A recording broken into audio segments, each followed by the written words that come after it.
Hydraa దూకుడుతో FTL buffer జోన్లో ఇల్లు కట్టుకున్న సామాన్య ప్రజలు భయాందోళనకు గురవుతున్నారు.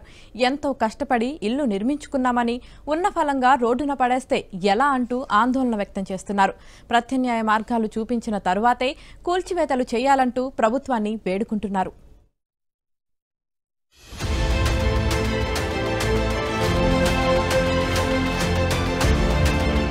మూసీ ప్రక్షాళన లక్ష్యంగా పెట్టుకున్న తెలంగాణ ప్రభుత్వం ఆ దిశగా వేగంగా అడుగులు వేస్తోంది.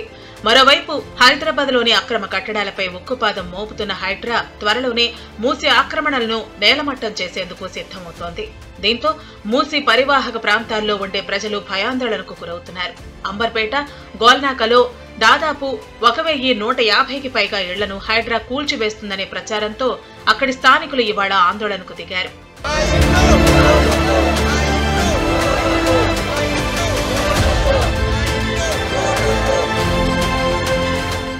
మానవతా దృక్పథంతో ప్రభుత్వం తమకు ప్రత్యామ్నాయ మార్గాలు చూపిన తర్వాతే హైడ్రా కూల్చివేతలు చేయాలంటూ స్థానికులు కోరుతున్నారు. ఎలాంటి నోటీసులు ఇవ్వకుండా కూల్చివేతలు చేస్తే వందలాది కుటుంబాలు రోడ్డున పడతాయంటూ ఆవేదన వ్యక్తం చేస్తున్నారు. సంవత్సరాల నుంచి ఉంటున్నాం కానీ ఎప్పుడు ఇంతగానో ఆందోళన ఎప్పుడు చెందలేము. జనాలు ఎలా అంటే మేము అసలు ఇంట్లో ఉంటున్నామా చచ్చిపోయినామా కూడా ఎవరికి తెలియదు. మా పరిస్థితి అట్లా ఉంది.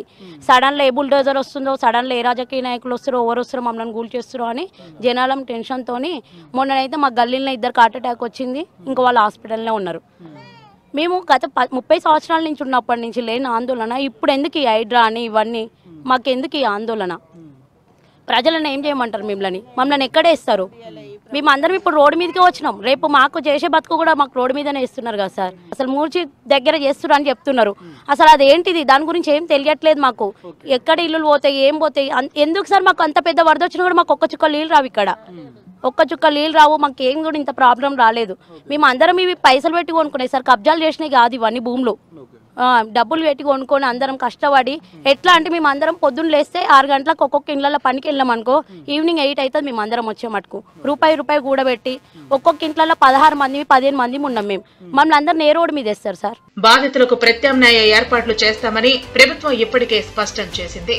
అటు పేదలను ఇబ్బందులు పెట్టమని హైడ్రా కూడా తెలిపింది. కానీ కొందరు చేస్తున్న ప్రచారంతో స్థానిక ప్రజలు భయాందోళనకు గురవుతున్నారు.